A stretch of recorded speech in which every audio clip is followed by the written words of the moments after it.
After landing on the moon, Neil Armstrong and Buzz Aldrin spent the first 2 hours checking all systems, configuring controls, and eating their first post-landing meal.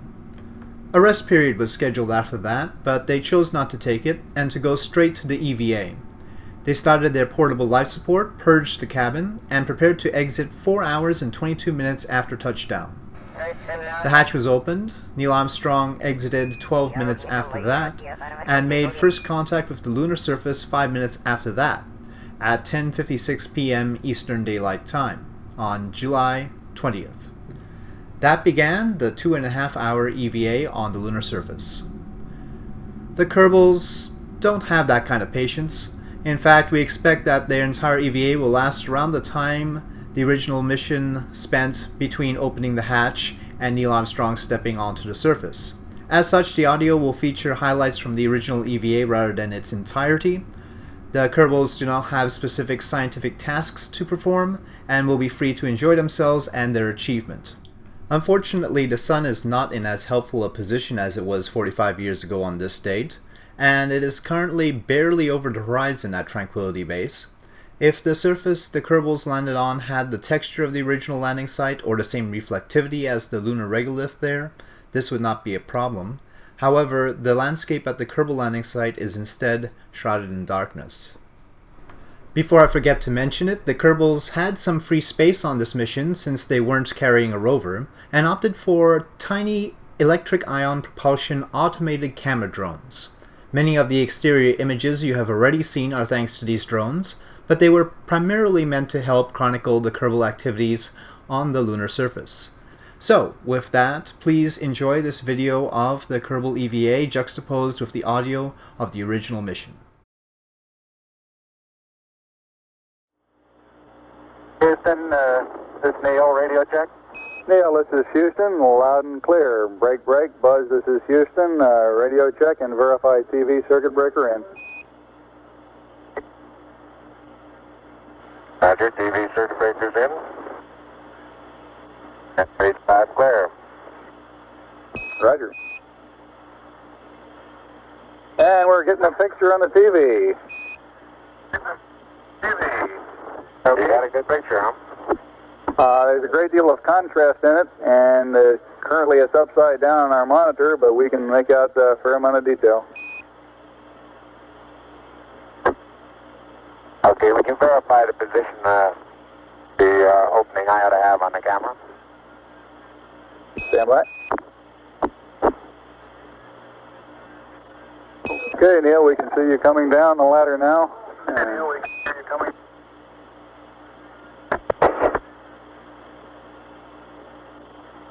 Okay, I just checked getting back up to that first step. That isn't collapsed too far, but it's adequate to get back up. Roger, we copy. It's a pretty good little jump. Okay. I'm at the foot of the ladder. The LEM footbeds are only depressed in the surface about 1 or 2 inches, although the surface appears to be very, very fine-grained as you get close to it. It's almost like a powder. Ground mass is very fine. I'm going to step off the LEM now.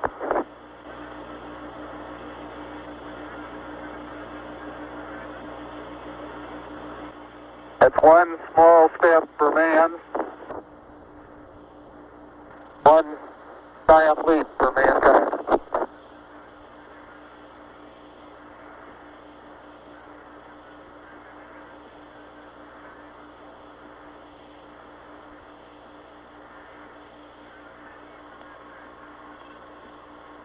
As the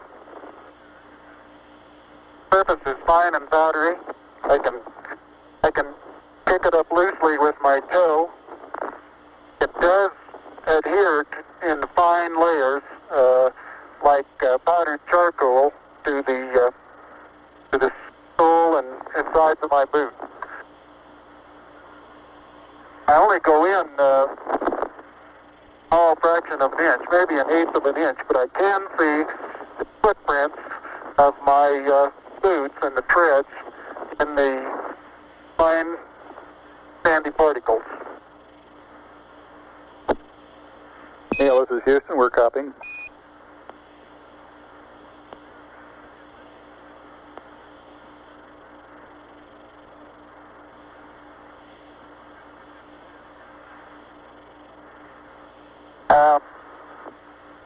There seems to be no difficulty in moving around as we suspected. It's even perhaps easier than the simulations of 16G that we performed in various simulations on the ground. Absolutely no trouble to walk around.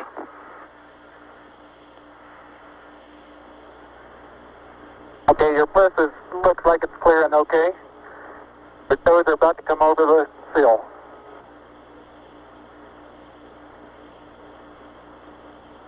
Okay, now drop your bliss down. There you go, you're clear. And laterally you're good. Got an inch clearance on top of your bliss.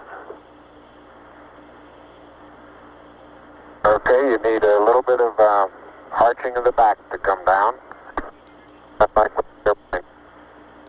How far are my feet from the edge? Okay, you're right at the edge of the porch. Okay. Back in from...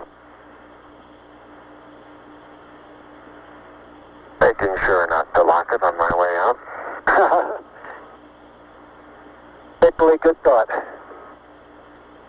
That's our home for the next couple hours. We want to take good care of it. Okay, I'm on the top step and I can look down over the RCU and landing gear pad. It's a very simple matter to hop down from one step to the next. Yes, I found it to be very comfortable, and walking is also very comfortable. You've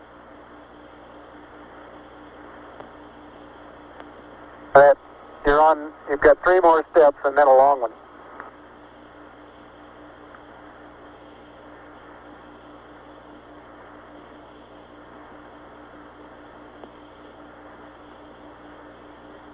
Okay, I'm going to leave that 1 foot up there and both hands down about the 4th rung up.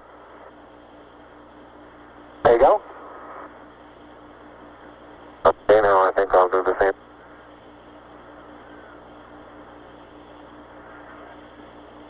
A little more. About another inch. There, you got it? That's a good step. Yep. About a 3-footer.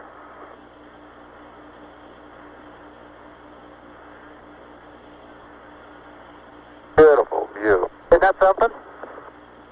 Magnificent sight out here. Magnificent desolation.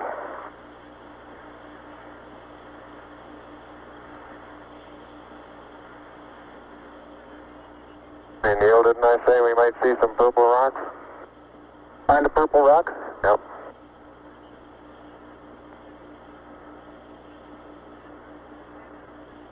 Very small, sparkly fragments are rock. They're reflecting sun in places. Okay, Houston, tell me, get a new picture. Neil, this is Houston. That's affirmative. We're getting a new picture. You can tell it's a longer focal length lens. And for your information, all LEM systems are go. Over. For your information, all LEM. I appreciate that. Thank you. Neil is now unveiling the plaque that is...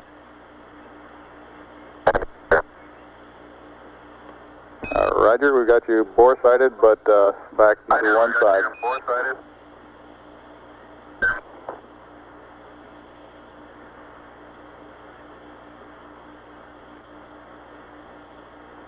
For those who haven't read the plaque, we'll read the plaque that's on the front landing gear of this LEM. There's 2 hemispheres, one showing each of the 2 hemispheres of Earth.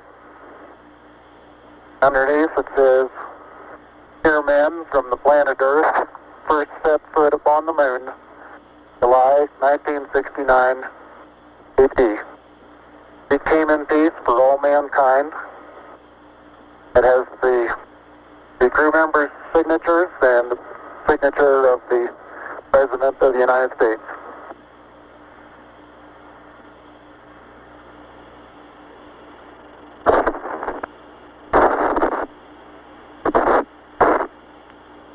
Houston, how close are you able to get things in focus?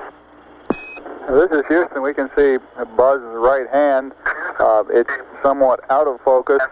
I'd say we were focusing down to probably about 8 inches to a foot behind the position of his hand when he was pulling out the cable.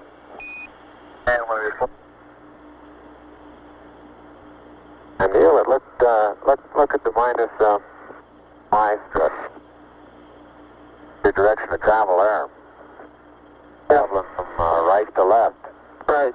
So this one over here underneath the methane engine where the probe first hit. Minus my probe first hit. I got plenty of cable. You got plenty more.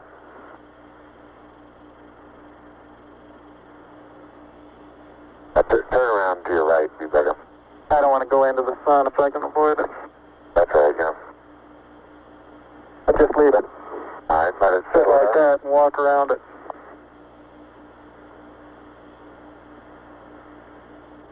Houston, how's that field of view going to be? Pick up the mesa far away? Right.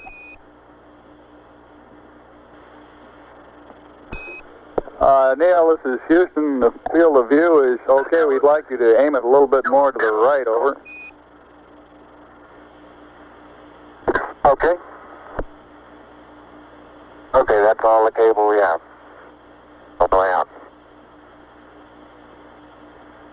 I'll start working on the shoulder. A little bit too much to the right. Can you bring it back left about 4 or 5 degrees?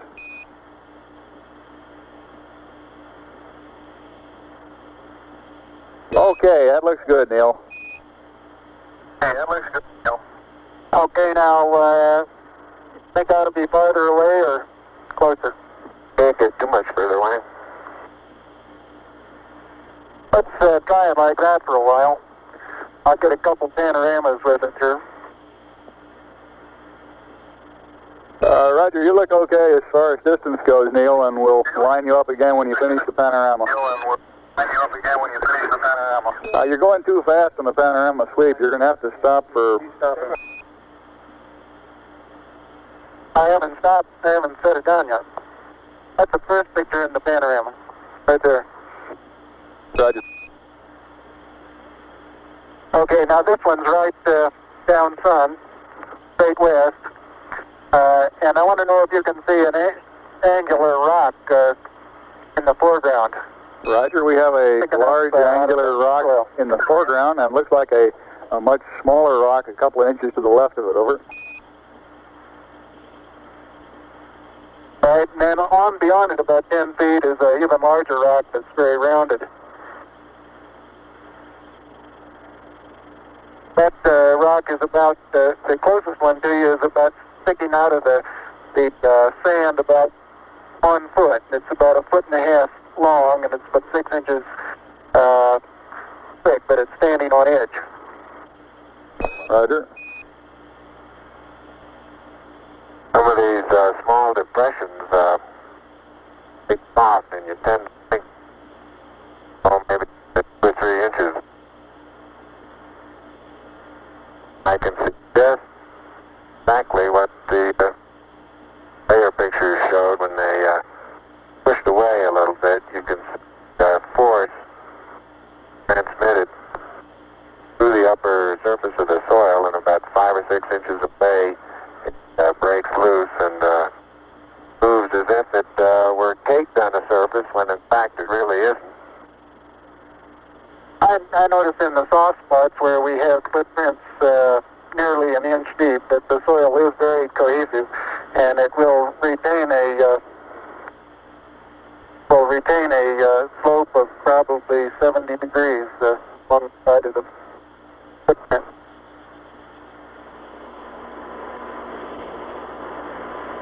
Houston, Columbia on the high gain, over. Columbia this is Houston reading you loud and clear, over. Yeah, this is Houston reading. Yeah, reading you loud and clear. How's it going? Roger, the EVA is progressing beautifully. I believe they're setting up the flag now. Great. I guess you're about the only person around that doesn't have TV coverage of the scene. That's all right, I don't mind a bit.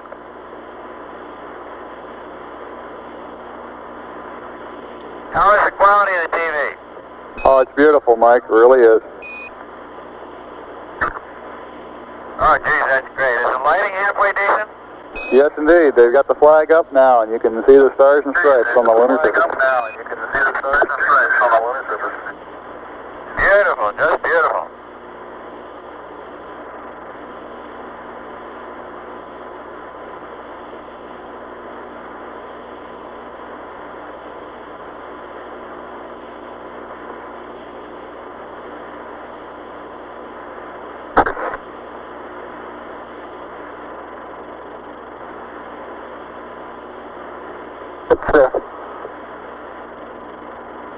See if you can pull that end off a little bit. Straighten that end up a little.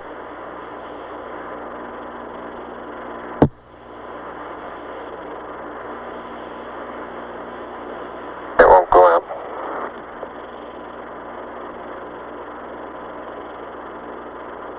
Okay.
Neil, this is Houston radio check, over.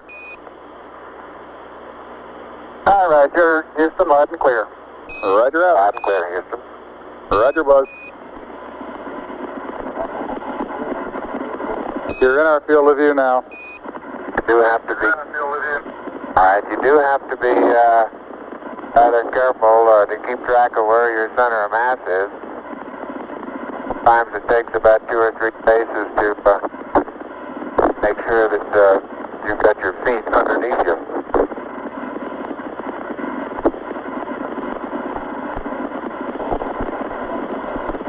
So-called kangaroo hop does work, but it seems your forward stability is not quite as good as it is in the conventional, more conventional one foot after another. As far as saying what a sustained pace might be, I think the one that I'm using now would get rather tiring after several hundred. Neil and Buzz, the President of the United States is in his office now and would like to say a few words to you, over.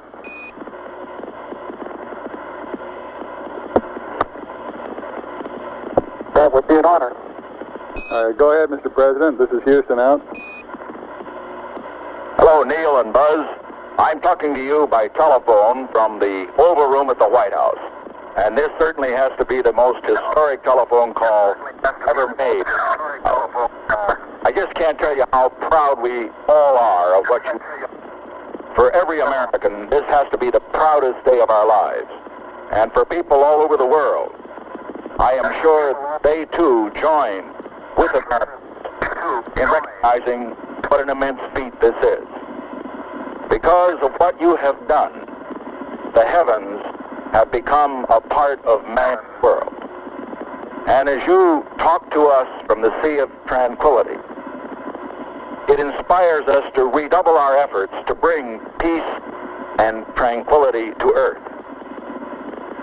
For one priceless moment in the whole history of man, all the people on this earth are truly one. One in their pride in what you have done, and one in our prayers that you will return safely to Earth.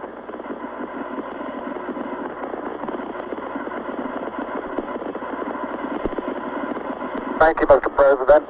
It's a great honor and privilege for us to be here representing not only the United States, but men of peace of all nations, and with interest and a curiosity and with a vision for the future.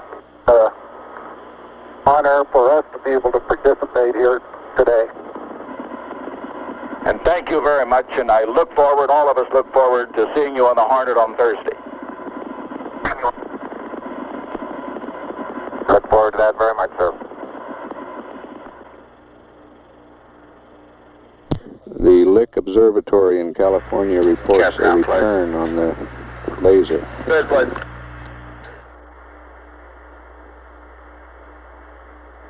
Flight EVA, if they drop that mag, they ought to get it. Did they get that mag, Capcom? Neil, this is Houston. Did you get the Hasselblad magazine? Yes, I did. Thank And you. we got about, I'd say 20 pounds of carefully selected, if not documented, samples. Houston, roger. Well done. Out. In the second box. Unofficial time off the surface at 1:11:37:32. Now start arching your back. That's good. Plenty of room. Plenty of room. All right, arch your back a little, your head's up against it. Out, off, roll right just a little bit. Okay, now. And in good shape. Thank you. Calcom fly. I'm bumping now. Now you're clear, you're rubbing up against me a little bit. Okay. Turn, all right, that's right. Turn to the left. Okay, the hatch is closed and latched.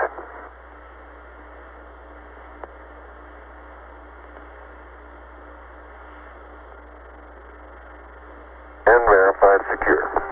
Okay.